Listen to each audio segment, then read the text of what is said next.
Well, I'd like to share with you this morning a hypothetical story.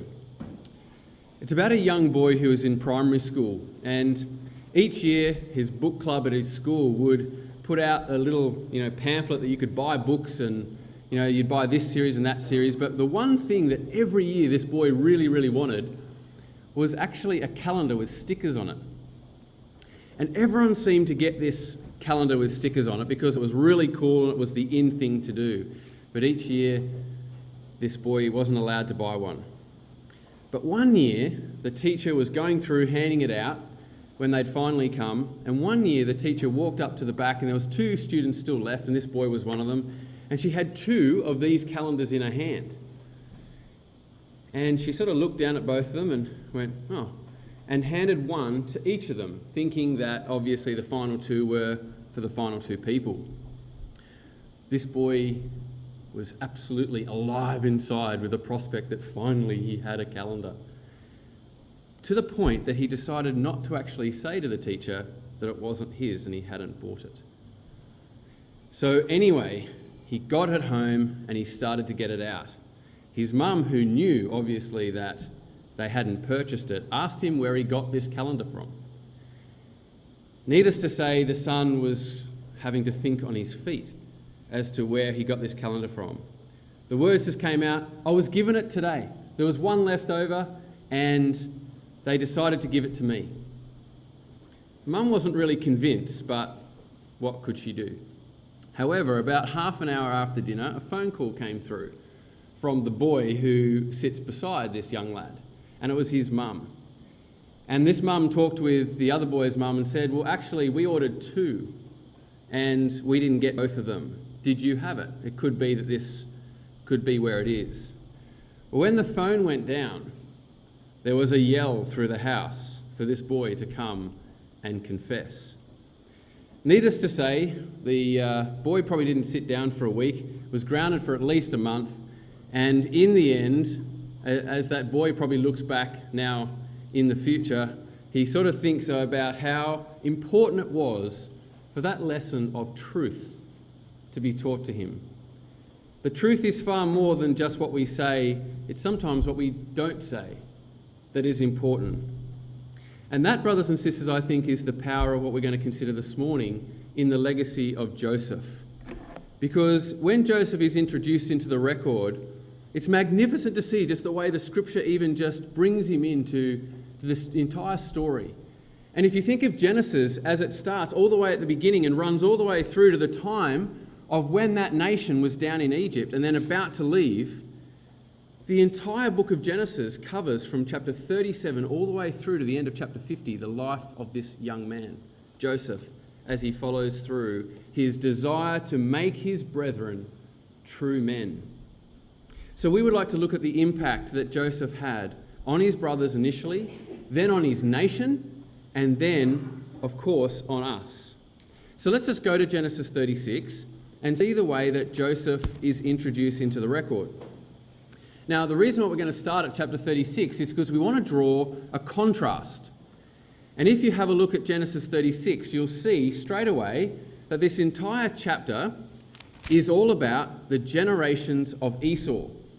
And it tells us that Esau took wives of Canaan, which is exactly what his father didn't want him to do. And then it tells us that these are the generations of Esau, and it lists from verse 9 all the way through to the end, literally a family lineage of Esau. So it spends a whole chapter telling us about Esau, what he was like, and the family that came from him. We'll flick across to Genesis 37. When it tells us that Jacob was in the land as a stranger of Canaan, there's a direct contrast straight away to the way Esau was living. But we see that it is Jacob here who sojourns in the land, and he tells us that these are the generations of Jacob. Now, you would think, based on chapter 36, that we would now have a lineage that would tell us all about the sons of Jacob and where they fit in and how long they went for, but all you have is this. These are the generations of Jacob, full stop, Joseph. In other words, brothers and sisters, Joseph is being put forward here as being the single individual of which the generations of Jacob, or the seed of the woman, is represented. That's why he takes up a large portion of this part of Scripture, because he plays a vital role, like Christ did, in bringing about salvation to his family. And you sort of think, well, why just Joseph? What about the other boys in the family? Well, if you go back a little bit further into somewhere like Genesis 34, the incident of Simeon and Levi with Dinah and the men of Shechem, you don't just need to see the comparison between Joseph and his boys. It's just vastly different. Joseph's brothers were just so totally different to him. And so the record in Genesis 37 goes to great lengths to tell us that Joseph was this spiritual son. If we have a look there, particularly in verses 2 and 3, it says in verse 3 that Israel loved Joseph more than his children because he was the son of his old age, and he made him a coat. Now, when it's using the idea of Jacob and Israel in the record, we can sort of switch between both the natural and the spiritual ideas that are coming out here. And when it tells us that Israel loved Joseph, we can see that this is a spiritual name because we're going to be looking at a moral principle. And so when we see that phrase, he loved Joseph, we can see that this love was not just like a favoritism, although that possibly would have come out a little bit, and particularly the brothers would have seen it that way. But I think it's because he loved the moral principles that were in this boy. He saw in Joseph, in a sense, the seed of Abraham. Now, this is highlighted in that phrase, he was a son of his old age. Now, that phrase only occurs 4 times in all of Genesis. And the first 2 occur in Genesis 21 regarding the promise of Isaac. The next 2 occurrences of this phrase is used, first of all, of Joseph here. And the next time it's used is used of Benjamin in the words of Judah in his confession, which, God willing, we're going to get to later on. So we can see that here, this phrase at first would have made the brothers, in a sense, see favoritism and hate, Jacob, loving, Joseph more than them. But we're going to see in the end that Judah actually came around to use that phrase in such a way as to acknowledge, in a sense, his little brother, and see the massive change that Judah went through because of Joseph. And so when it says that he made him a coat, it's not a coat of many colours, as we know. It's a coat that represents a priestly garment. It's a tunic that goes virtually from the palms all the way down to the feet. It covers the entire body. And Bullinger tells us that this was worn by the chief or his heir. In other words, it's like as if in Jacob, he saw in Joseph that this boy was to be, in a sense, the firstborn, like a type of Christ. This was to be what his family would be all about. This was the line of the promises to Abraham. And so we can see straight away that if we were to spend time, even as we could spend a whole week trying to draw parallels between Joseph and Christ, he's a beautiful type of Christ. And there's probably a lot more, and I mean, you have to be sitting right up the front to even see that. But that's just a quick list that you can put together of the types of Christ that are seen in the life of Joseph. But his actions, brothers and sisters, were very priestly, and he took that role very seriously. And I think sometimes we think that maybe, Joseph went out to talk to his brothers as a way of showing arrogance. It wasn't arrogance at all, brothers and sisters. It was the intent desire to save his brothers. So when we see in verse 5 that Joseph dreamed a dream, and these 2 dreams are actually given, we can see that Joseph would have recognized that this is the way that God actually spoke through to his prophets. We know from Numbers 12, don't we, that if there is a prophet among you, I, Yahweh, will make myself known unto him in a vision and will speak unto him in a dream. And therefore his motive was to save his brothers and his family, because in these dreams there was the crystal clear application both of the present and of the future. I'd like you to just quickly come across with me to Genesis 45 to see how, in the end, Joseph reveals this principle to his brothers. They finally got it. Because in Genesis 45 is the time where Joseph reveals himself to his brothers and he tells them why God gave him the dream, why he shared the dream, and why God was doing what he did to bring about their salvation. Now, if you notice in Genesis 45, it says in verse 5, "Now therefore be not grieved, nor angry with yourselves, that ye sold me hither. For God did send me before you to preserve life. For these 2 years hath the famine been in the land, and yet there are 5 years in which there shall neither be earing nor harvest. And God sent me before you to preserve a posterity in the earth, and to save your lives by a great deliverance." Now, did you notice that is twice that he says that? God sent me before you. Because there are the two aspects of the dreams. But the first dream relates to the first application, and that was to save you a posterity in the earth. That's why he, literally Joseph, had to go into Egypt. Their entire family would not have been saved without that. But we know in the second dream, don't we, that even Jacob picks up on the idea that shall I and thy mother bow down to thee. So even Jacob picked up that the second dream had a slight difference. And the slight difference was that it must be a future application, because she must be resurrected for that dream to take place. And there's the second application in verse 7. "And to save your lives by a great deliverance." That spoke, brothers and sisters, of something that the greater Joseph would accomplish later on. That is why he had to share that with his brothers. Joseph didn't see this as being something that was important about him. He saw God at work through those dreams. And all the way through his life, the aspect of two follows him all the way through, because it was to assure him that God fixes those things. He doubles them up because he will shortly bring it to pass, as we're told in chapter 41, verse 32. So when we come back to Genesis chapter 37, we can see that his brethren saw this and they hated him, and they couldn't even speak peaceably to him.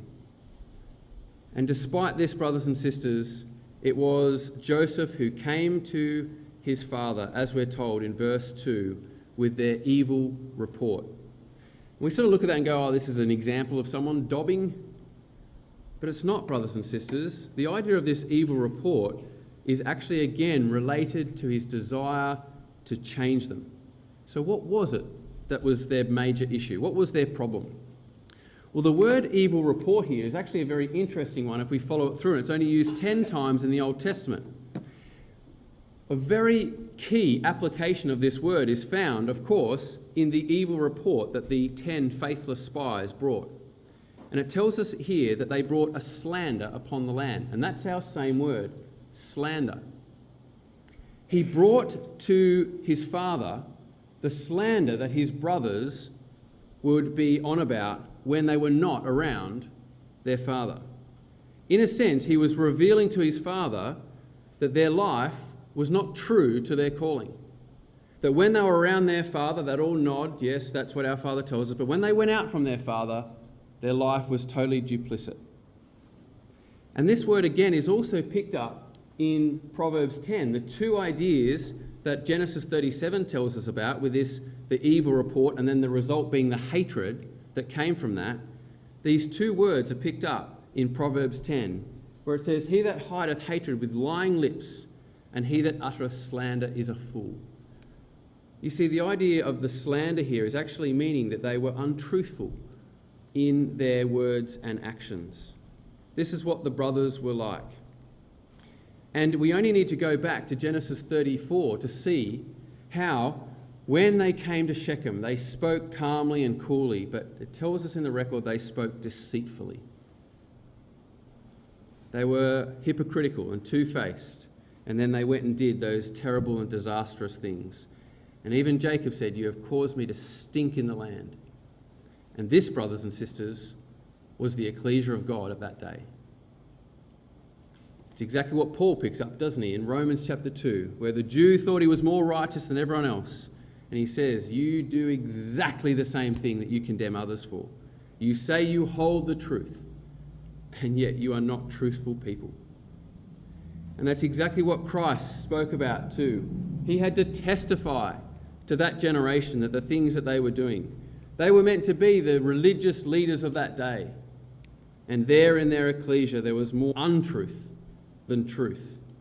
And if we go through all that Christ says, particularly in John 7 and 8, he keeps mentioning this idea again of the truth versus the falsehood that these people were talking about. My testimony is true. My judgment is true. And it keeps trying to say that the truth will set us free when we truly understand it and we don't use it in the wrong way. And we can do that, can't we, brothers and sisters? In conversations with people, we can listen to those things that we want to listen to. We can allow hypocrisy and misrepresentation, manipulation and maliciousness, deceit to come into our conversations, to hear what we want to hear. And this was, of course, the problem with the brothers. Now, the reason why I'd like to have a quick look at this psalm, brothers and sisters, I know that with time it is a bit of a challenge, but this is a beautiful psalm. And I think it really reveals to us the situation that Joseph was trying to face with his brothers and what he was trying to do in revealing to them their true position. Psalm 15 is magnificent because it puts to us all the question as to why we're here this week. Who wants to dwell in God's holy hill? And if I was to ask that question, I'm sure all of us would stick our hand up and say, yes, we want to be there. Well, here are the characteristics of those who want to dwell in God's holy hill. Yahweh, who shall abide in thy tabernacle? Who shall dwell in thy holy hill? He that walks uprightly and works righteousness. And our brother Roger was talking to us about that this morning with Ephesians, wasn't he? In that it's a walk, it's a way of life. We can't just say that we are holders of the truth. That's not arrogant for us to proclaim that unless we use it arrogantly. But brothers and sisters, our way of life should reflect truth, even right down to our business dealings, our conversations with all the people that we come in contact with. And that's why he says, he that speaketh truth in his heart. It has to be in here. That's what God desires. God desires more than ever to have truth in the inward parts, David found out when he confessed before his God the truth of his sin. That's what God really desires. But he that backbites with his tongue, or does evil to his neighbour, nor takes a reproach against his neighbour, in whose eyes a vile person is condemned, he that honoureth them that fear the Lord, he that sweareth to his own hurt and changeth not, he that putteth not out his money to usury, or taketh reward against the innocent, he that doeth these things shall never be moved. That, brothers and sisters, is truth in the inward parts. And the reason why this psalm is so beautiful is because where it uses that word, he that backbiteth with his tongue, that is the same word that Joseph picks up when he actually has his brothers come to him in Egypt. They don't know who he is. And he says, ye are spies. He goes, you're talebearers, you're slanderers. You hide your true motive of what you really are and what you say. They're different. What's going on in here is different from what's coming out here. It's the same word that he uses. And that word evil there again is the same word he brought their evil report. But it's beautiful that it brings up this little idea of how we treat our neighbour. I'd like you to come back with me to Leviticus chapter 19. And we know this really well because the Lord picks it up as being the pinnacle of the law. This was the whole point of the law, and this hung the law on the prophets. He says, you shall love your neighbour as yourself. And he quotes here from Leviticus 19. But just look at the context of what is going on here. If you go through Leviticus 19, it talks about how they were, for instance, to treat their mother and their father, to keep the Sabbath, to not have idols. We saw that yesterday as well in our studies. To offer a sacrifice of peace offerings. And it goes through and it talks about how they were to hallow the things of God. And they were to reap the harvest. And they were to actually not take the corners of the field. They were to leave it for someone else. They were to be thinking of other people, not their own gain. And then he says, you will not steal nor deal falsely or lie to another in verse 11. You will not swear by my name falsely. In other words, say, oh, well, I'll do that because I would be a Christadelphian. I always keep my word. Neither shalt thou profane the name of God. You will not defraud your neighbour or rob him. The wages of him that is hired shall not abide with you in the night. See, brothers and sisters, it's an abundance of how we act towards one another. There's truth. We might be able to find a reason for this or a reason for that, but this is the abundance of a life where we look for the needs of others. You shall not curse the deaf, nor put a stumbling block before the blind. You will fear your God. You shall not do unrighteousness in judgment, nor respect persons, or honour the person of the mighty. You shall not go up and down, in verse 16, as a talebearer among your people. Neither shall you stand against the blood of your neighbour. I am Yahweh. You shall not hate your brother in your heart. Isn't this the brothers and their reaction to Joseph? In other words, you shall rebuke your neighbour if they need it, because you want to save them. You shall not avenge nor bear a grudge against the children of thy people, but you shall love your neighbour as yourself. That's the context, brothers and sisters, of that phrase. How magnificent is it when we see that what is being described in Leviticus 16 is the truth lived out in our actions. You know, James says in chapter 2, he says, well, you've heard it said that, you know, there is one God, and you say you believe that there is one God. Congratulations, you believe that there is one God. The devils believe it also. But how does it affect your life? Is the oneness and the truthfulness that you proclaim seen in your faith, in its actions and its outworking? Because if it doesn't, brothers and sisters, we can proclaim that we have the truth all we like, and it means zip.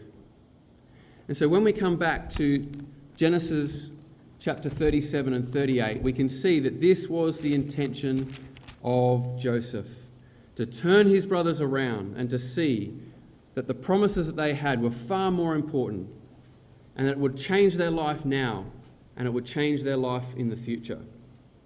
But what's fascinating again when we look at the contrast from 36 to 37 is that we only need to flip one more page into chapter 38 and we have another massive contrast. Because in chapter 38, we now have the story of Judah. And here in this chapter, it sticks out like a sore thumb, and we sometimes wonder, why is it that we even have this chapter in the Bible?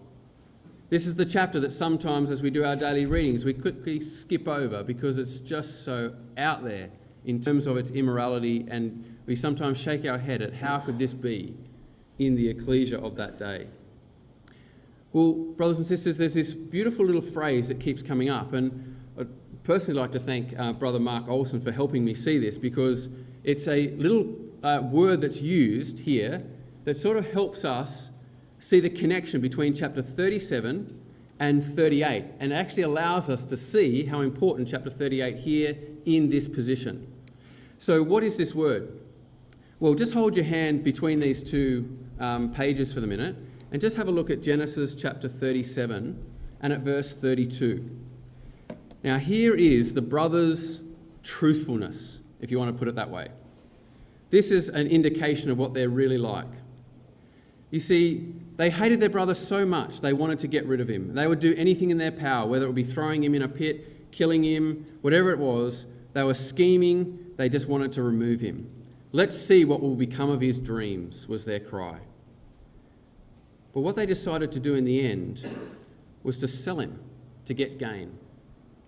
And in selling him, in verse 23, it says that it came to pass when Joseph was come unto his brethren, that they stripped Joseph of his coat and the coat that was upon him, and they took him and they cast him into a pit. And here they now start to scheme on how they're going to go about getting rid of him. They're sick of him. Now what are we going to do? Look at verse 26. What profit is it if we slay our brother and conceal his blood? They're already thinking of how to hide what they're really about to do. Well, finally they decide in verse 32 to take Joseph's coat, they kill a kid, they dip it in the blood, and here now they bring it to their father. And they say in verse 32, "This we have found, know now whether it be thy son's coat or no." And he knew it. Now this word here, to know, is the Hebrew word hakir, and it means to scrutinise. So they bring, in a sense, before their father the evidence of what has taken place. But they literally allow him to draw the conclusion. And it says their father knew it, and therefore in the past tense, He had scrutinized, he had recognized the evidence, and he came to the conclusion that they must have been torn apart. And the brothers stood there silent and allowed their father to believe that for the next X amount of years. Now, we would say, well, they didn't really tell a lie. They simply set the evidence up and allowed the conclusion to be drawn. Well, the beautiful thing is that's exactly the same phrase that comes up in Genesis 38. And it happens to Judah. Because after Judah is therefore standing self-righteously and saying, how could this happen? Let's now bring this person in and condemn them for it. We actually see that Tamar comes up and she says, discern, I pray thee, whose these are, the signet and the bracelets and the staff. And she presents him the evidence of what had taken place. You discern. Do you know who these are? And it uses the same word, hakir. And then it says that Judah acknowledged. He scrutinized and he recognized the evidence. And he saw very clearly that he had been found out. And so here we have the brothers' treachery. They were treacherous and they were hypocritical. And they were seen to be dishonest men in their telling of lies and evidence and deceit to get their father to believe in their conclusions. They manipulated the facts so that their father would draw the wrong conclusion. And you know, brothers and sisters, this is how sometimes we can use truth. We can use truth to formulate our own position. And as that young boy did in the hypothetical situation, he just simply had to remain silent and allow the events to transpire.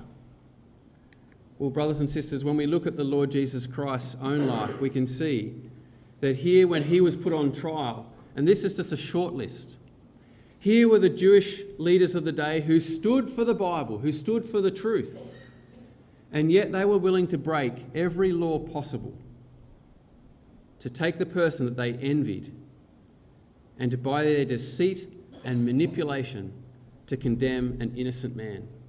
There was no legal basis for his arrest. It was a secret trial at night. The Sanhedrin were the ones that brought the charge. They were meant to actually have a witness do that. The court was proceeding even before anyone could be called because it was before sunrise. It was a trial before the annual Sabbath. All these were things that were against their law. Somehow they just seemingly turned a blind eye to that in order to push forward what their agenda was. And that's why, brothers and sisters, I don't know how you read this, but Brother Jason mentioned this quote last night in his announcements. But when I look at this verse, I like to read it with exasperation. Because if you were Pilate and you had just watched the Jews come secretly to you the night before, come into your judgment hall, sit down with you, probably have a drink and a bit of a chat, and work out how that you were going to condemn this innocent man, have it all stitched up, ready to go. And then the next day, the Jews would come along, and because they were then all together, they wouldn't even enter into the judgment hall because they would be defiled from taking of the Passover.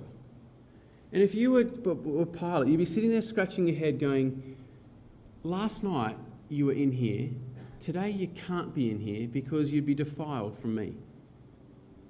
And here you are condemning an innocent man to death and proclaiming that it's according to the laws of your God. So here, when he questions the Lord Jesus Christ, he says, well, are you a king? So in this questioning process, Christ answers, he goes, yes, to this end was I born. I came into the world that I might bear witness to the truth, and everyone that is of the truth hears my voice. And you can imagine if you were Pilate, you'd be sitting there going, truth? What is truth? I can't even work out these people here versus these people here. You're telling me that you're standing up for truth. You're the innocent one. You're condemned. They're condemning you. You can see that he just washed his hands of it and walked out. And yes, he was spineless. But you can understand, brothers and sisters, the hypocrisy of this situation would have blown his mind. He didn't know how to handle it. And there was before him an innocent man. Well, brothers and sisters, that's what Joseph wanted to do. He didn't lose faith in his brothers, though, because he wanted to turn them around. And these same words come up in Genesis 42. Let's just go now to Genesis 42. Because he hasn't seen his brothers since. And the very evidence that they used to condemn him is now the very words that he picks up here in Genesis 42. We can see, can't we, that they have to then, because of the famine, go down into Egypt. And it says in verse 7, and Joseph saw his brethren and he knew them. And that's our same word that we picked up in Genesis 37 and 38. He was scrutinizing the evidence in front of him. And so what he does is he actually makes himself strange to them. And it uses the same root word again, because he's going to conceal who he is to try and work out if his brothers have changed. And the irony is they came and they bowed themselves before him and they didn't know who he was. And it says in verse 8 again, and Joseph knew his brethren, but they knew him not. They couldn't see him, but he could see them. And the very first thing that he comes out with to them in verse 9, and upon remembering the dreams, it tells us, he says, you are spies. You are untruthful. You are people who hide your true motive. And you know what, brothers and sisters? He was right. That's exactly what they were. And all his life he tried to reveal it to them to see the error of their ways. Well, now the dreams were here and he could see that this was the way that God was going to work through him to bring about a great deliverance in their life. But look at the answer from the brothers. Verse 11, we are all one man's sons. We are true men. No, we tell the truth. Well, brothers and sisters, if you were Joseph, how do you know, having not seen them for all these years, that they truly are converted and changed? So what Joseph does now is he sets out a plan of action to see whether he has really noticed a change in these brothers. So have a look in verse 14. He says, well, I've told you that you are spies, but hereby we will know. We're going to prove to see. And so what Joseph does is he goes through a series of trials to put them to the test. And we might think, brothers and sisters, that this is a little bit unfair. But we have to do that, brothers and sisters, to purge out. Didn't Nathan do it with David? Didn't Christ do it with Peter? He took him there and he said 3 times, you love me. He set the scene up again. He had to carefully incise out of us all the error, the untruth. And so he goes through and says that your words may be proved, whether there is any truth in you, not here in your words anymore, inside your heart. As we saw from Psalm 51 before, what God desires most is truth in the inward parts. And so he puts them to the test. But this test is very, very specific. Have a look what he now tells them that they're going to do. In verse 19, he says, if you be true men, then I'm going to keep one of your brothers in prison.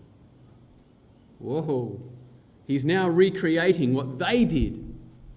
And more than that, he goes, I want you to bring me your youngest brother, because I want to see how you treat him.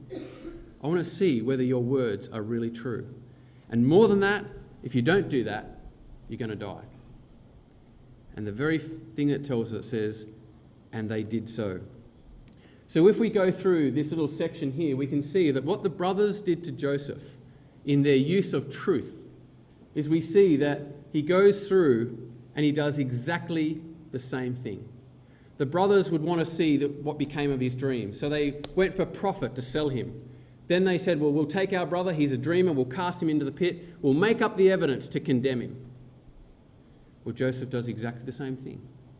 He remembers the dreams, he puts money in their sacks, he sits them in age order, he tells them that he's a diviner, he casts them into prison, and he makes up evidence to condemn them so he can teach them the lesson.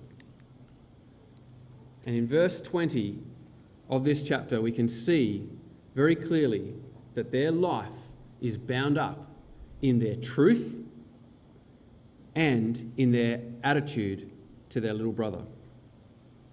And so as we follow the record through in this little section here in Genesis, we can see that they then return back to their father. And in verse 28, we have the very first instance in the entire record of the brothers bringing God into the equation. Have a look at verse 28. When they were talking about their money being restored, they are afraid and they say one to another, "What is this that God hath done unto us?" They're now starting to think spiritually. And they come back to Jacob, their father, and look at actually what they say here in this chapter. They actually come back to him and they tell him all that befell them. They're not now just presenting parts of the story, the parts that they want their father to hear. They're laying it all out. And in verse 30, they then pick up and in recounting the story and look at their words. We told him in verse 31, we're true men. Verse 33, he again comes back, ye are true men. Verse 34, but that ye are true men. It's this entire emphasis that they were coming to learn that they had to have truth in their words and in their actions. And this examination was really, really important. Because in chapter 42 and verse 21, look at what takes place. They actually go through this little process of self-examination. In verse 21, it says, they said one to another, we are verily guilty concerning our brother, in that we saw the anguish of his soul when he besought us, and we would not hear. Therefore this distress has come upon us. Here, brothers and sisters, for the first time in all these years, they've finally sat and thought about what they actually did and the effect that it had. And they actually revealed to us a little bit about what was going on. The anguish of his soul as he was sitting in that pit. We wouldn't even listen to it. And so here they start to think about really the truth of the circumstances. And it's interesting that they use this phrase, we would not hear. We would not hear. Isn't it sad? There's always some people like Reuben, in verse 22, that want to turn it and not get the point at all. He sort of decided to tell them that, didn't I tell you? Oh, I knew this would happen. You should have done this, and I had no part in it. He was not truthful in his self-examination, but the rest of the brothers were starting to think this through very deeply.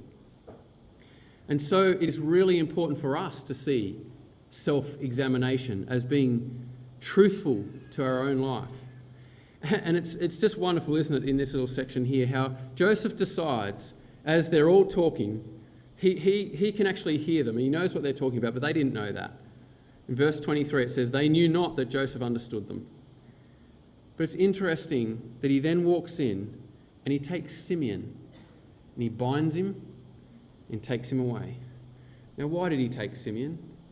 Because as he's listening to their conversation, he knows that the name of Simeon means hearing. So he takes him out and he goes, well, you didn't hear. So he grabs Simeon and takes him, and it was vital that they understood this principle. And Joseph's not doing this, brothers and sisters, because he's taking some joy in putting them through this trial. We're going to see that later on. He has to go out at times to weep. But he's doing this for their good, that he might bring about a true change in their life. And so after chapter 42 and they return to their father, we now go to chapter 43, and comes the time where they actually have to go back. But in these little chapters, we can actually see that there's a development in the character of, particularly of Judah. And it says they come to their father, they tell him all that befell them. They try to believe that they're true men, and we saw the idea of Reuben sort of selling them out. But here in chapter 43, it's interesting, if you have a look in verse 3, that where it's always said to this point in time, and they said, it now tells us that Judah spake. So here we have the one who was shown, in a sense, the hypocrisy of his own actions, stand up. And he begins to take a lead. And he tells his father they have to go back. We have to go back for the sake of us being able to survive. And Judah says, you know, the man told us we have to take our little brother with us. And of course, here is Jacob not understanding how he's going to possibly survive if he loses Benjamin as well.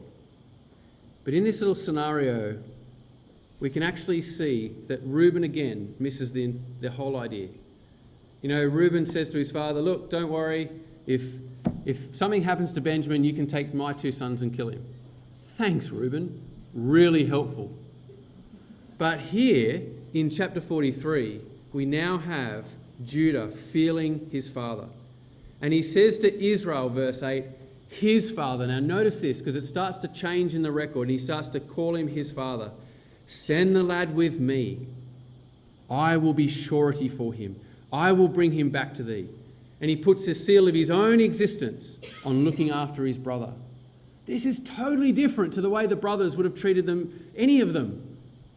Here we see that we now have a true change. And Israel sees it. And he goes, yes, he'll go with you. But he says, take a present to this man. And so in verse 26 of chapter 43, Joseph now comes home and he sees that his brothers have returned. They bring Simeon out. And it says they brought him the present. And here they bow themselves to the earth in front of him. Here's the dreams. Verse 28, again it says, and they bowed down their heads and made obeisance. They still actually haven't thought about the dream yet. And so much so that when Joseph saw Benjamin, brothers and sisters, he had to go out and cry because he knew that he had his brother. He'd seen his brother for the first time in so many years, but he couldn't reveal himself yet. He had to be absolutely certain that his brothers had changed. So he sets before them bread, he sits them down, and then in verse 34, he gives Benjamin 5 times as much. How will you cope, brothers, if one of you is favoured amongst all the rest? The final test. But they sit down and they eat and drink. And then as they go, again the filling of the sacks, the final moment, the final test as to how will they respond when that youngest brother now is going to be condemned in front of them with false evidence. Will you wipe your hands of it and be happy to take the profit? What will you do? And it says that when they found the sack, they found Benjamin's sack in verse 12 of chapter 44, that they rent their clothes. And it tells us in verse 14 that Judah and his brethren came to Joseph, and they fell down again on the ground. And so Judah again takes the lead, and he makes his job to speak to Joseph in verse 16. And he goes, what shall we say? He goes, we're found out. That's it. There's nothing we can ever say to you. And of course, Joseph again says, well, I told you that the person who had that cup would have to stay with me. The rest of you go. And then in verse 18, all the way through to the end of this chapter, brothers and sisters, we have Judah's confession. And this is magnificent. It can only but touch us, brothers and sisters, because here we have this man come and his entire conversation, look at it. It's all about his father. And it's all about his brothers. And it's all about the little one. It's all about the lad.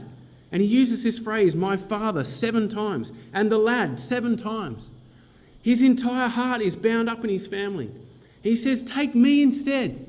Do not let us see this happen. And in chapter 45, brothers and sisters, Joseph knew for the first time that his brothers were real, that his brothers were true. And he then reveals to them exactly why God had given these dreams. And for the first time, they saw it. And they saw the truth of God in their life. That God did send me before you to create in you a posterity in the earth and to save you with a great deliverance. How magnificent, brothers and sisters, to see this change in these brothers. Here was the true concern. And in Judah's confession, we could look back and we could see in chapter 37 that all that he was like is I'll just be happy to sell him and get gain. Well, here in chapter 44, the hand of Judah was all about his brothers. He took responsibility for it, and he loved his family, and he loved the things of the promises. And so, brothers and sisters, this conversion that in Judah is seen as the way that Joseph had to turn him around. Judah would have been the leader in the deception, but now we can see the truth exposed. And Joseph has carefully incised it out of his brothers that they might turn to loving their neighbour as themselves, to be true men to the calling of the promises to Abraham. And the legacy, brothers and sisters, of Joseph and Judah is brought out beautifully in Genesis chapter 49. Just quickly, let's go to Genesis 49. Here, as Jacob wants to bless his sons and speak of things that would come in the future, the two brothers are picked up. Here is Judah in verse 8. Look at what he says. Judah, you are he who your brethren shall praise. Your hand shall be on the neck of your enemies, and thy father's children shall bow down to thee.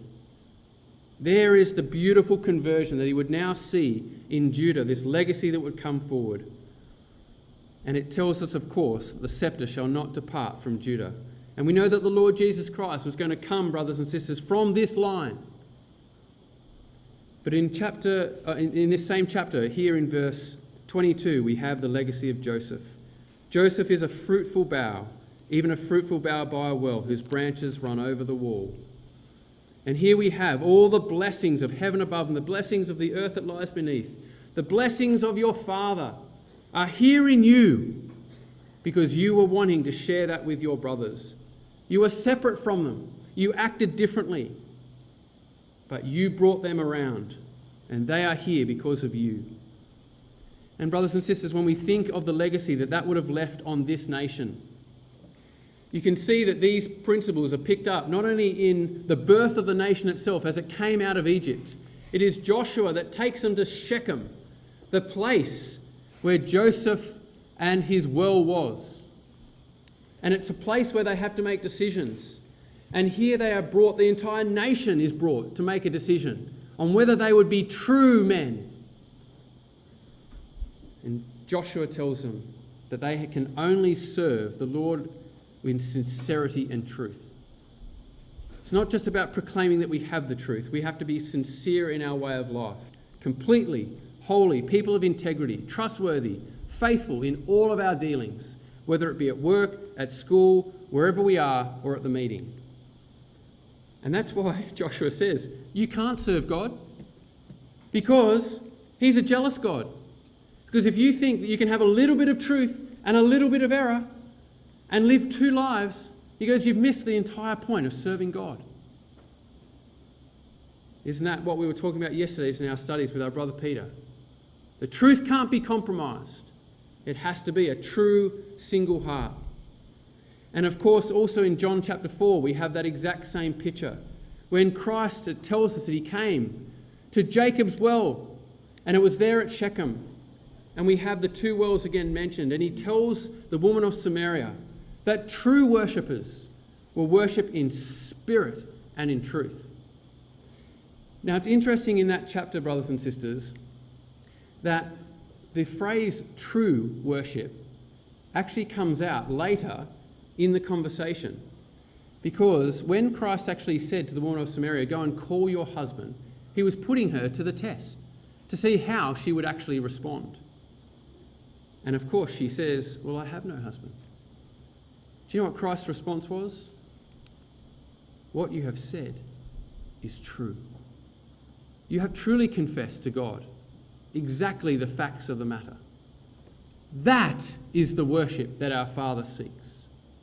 That is exactly the truth in the inward parts. And it's important, brothers and sisters, sorry we don't have time for this, but it's important for us to realise that in his prayer, it is Christ that prayed for us. And in his prayer that he was trying to convert us to make us true men, he says in his prayer in John 17, sanctify them through thy truth. Your word is truth. But as you have sent me into the world, even so I have sent them into the world, that for their sakes I sanctify myself, that they also might be sanctified through the truth. That's why Joseph had to go through all those things, to sanctify them, to bring them to be true men. Because Christ is going through exactly that same process, brothers and sisters, in making us true. He is the way, the truth, and the life. So our take-home messages for this morning that we've considered in the life of Joseph is that Joseph's legacy is to make us true men. God seeks a relationship with his children, brothers and sisters, based on truth. Not truth out here, truth in here, truth in the inward parts. And truth is more than just mere facts that are right. Truth is a way of living. And we must examine ourselves truly to see in our life the things that we need to purge out and the things that we need to change. That truth is a right heart, a right mind, and a right soul. It's sincerity in our truth.